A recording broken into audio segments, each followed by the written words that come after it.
Ако возиш брзо, преминеш на црвено, ја немаш обновено сообраќајната дозвола или пак непрописно се паркираш, нема толеранција.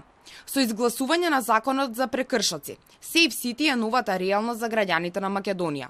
Системот од наредниот месец ќе пишува казни за сите несовесни возачи, кои ќе бидат фатени во периметерот на поставените камери во Скопје, Куманово, Тетово, но и на коридорите. А во иднина е предвидено камери да има низ целата територија на државата. Универзитетскиот професор Никола Крстановски, кој е воедно и сообраќаен експерт, е на ставот дека во иднина со сигурност ќе има позитивни резултати. Се забележува дека на некои локации има несоодветна сигнализација. Меѓутоа, мислам дека не е тоа од некакви размери нешто што би требало да го попречи воведувањето на системот безбеден град. Посебно сакам да истакнам, слушнав забелешки дека не е насекаде поставен сообраќајен знак кој што предупредува дека на тоа место има камера.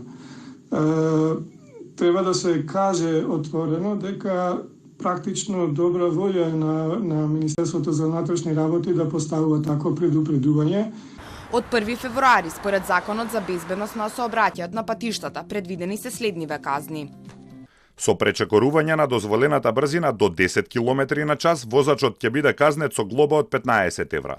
Со пречекорување од 10 до 30 км на час, глоба од 50 евра, од 30 до 50 км на час се добива казна од 300 евра и забрана за управување на возилото од 3 до 12 месеци, додека со пречекорување на брзината од над 50 км на час во населено место е кривично дело за кое што може да се добие и затворска казна. За донесениот закон, покрај тоа што гласа од мнозинството, гласаше и партијата Левица, која истакна дека во следниот период ќе поднесе дополнителни амандмани за да се регулира казнувањето на граѓаните според нивните примања. Според нив, не е можно човек кој зема плата од 500 евра да плаќа иста казна со некој кој зема 50.000 евра примања. Крстановски истакнува дека казните за сообраќајни прекршоци во некои земји се пропорционални со примањата на прекршителите.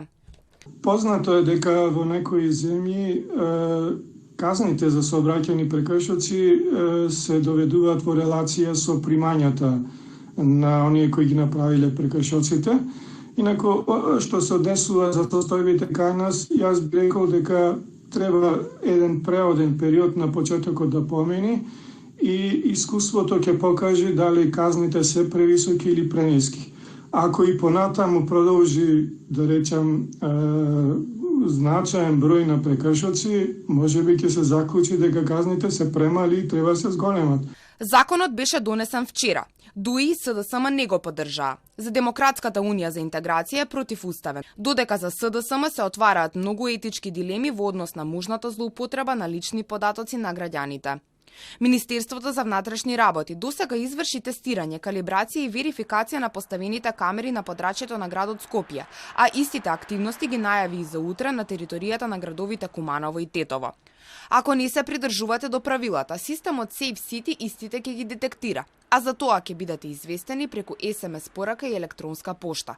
Остануваат прашањата кои треба да покажат во пракса. Дали безбеден град ќе стави крај на пријателските врски, со кои се бараше поништување на сообраќајна казна, но и дали ова ќе означи револуционерна ера за заштита и намалување на жртвите на сите учесници во сообраќајот.